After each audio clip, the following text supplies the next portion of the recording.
I haven't read The Various Flavours of Coffee in quite a while, and yet I still think about this book often. So this is not a review from having just finished reading it with it fresh in my mind. I've had quite a long time to think about this, and I decided to revisit the text and just refamiliarise myself with it and see if I still felt the same way. And I do.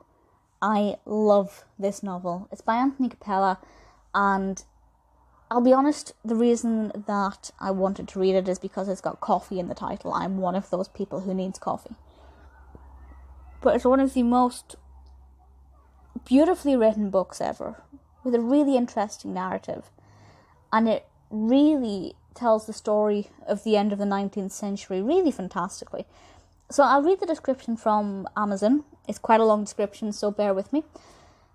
It is 1895. Robert Wallace, would-be poet, bohemian and impoverished dandy, accepts a commission from coffee merchant Samuel Pinker to categorise the different tastes of coffee, and encounters Pinker's free-thinking daughters, Philomena, Ada and Emily. As romance blossoms with Emily, Robert realises that the muse and marriage may not be incompatible after all. Sent to Abyssinia to make his fortune in the coffee trade, he becomes obsessed with a slave girl. He decides to use the money he has saved to buy her from her owner, a decision that will change not only his life, but the lives of 3 Pinker sisters, ... I love an ellipsis. What happens after? Of course, I'm not going to say anything. This is a very detailed novel. The page count according to IMDb is... That's 480 on the according to Amazon, 480 for the Kindle. The actual paperback version, 480. So it is a very chunky novel, and it's so easy. As soon as I started reading it, I was hooked in. I wanted to know, how could a novel just about coffee beans sustain itself? But obviously it's about so much more than that, and one could argue that it's just using the coffee to give him an excuse to go to Abyssinia to focus on the coffee trade there.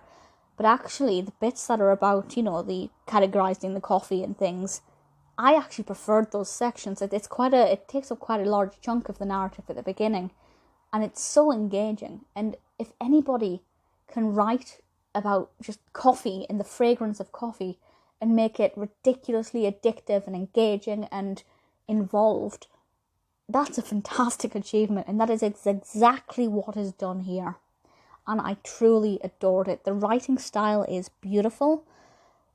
I do think that as the narrative got going, and maybe around the halfway mark, I felt like the narrative pacing slowed down a bit. It wasn't as interesting, mainly because we step away from it being purely about coffee, and we get to know the characters more, and the characters begin to develop, and the narrative starts to, the characters begin to encounter obstacles that they have to overcome, like any good narrative.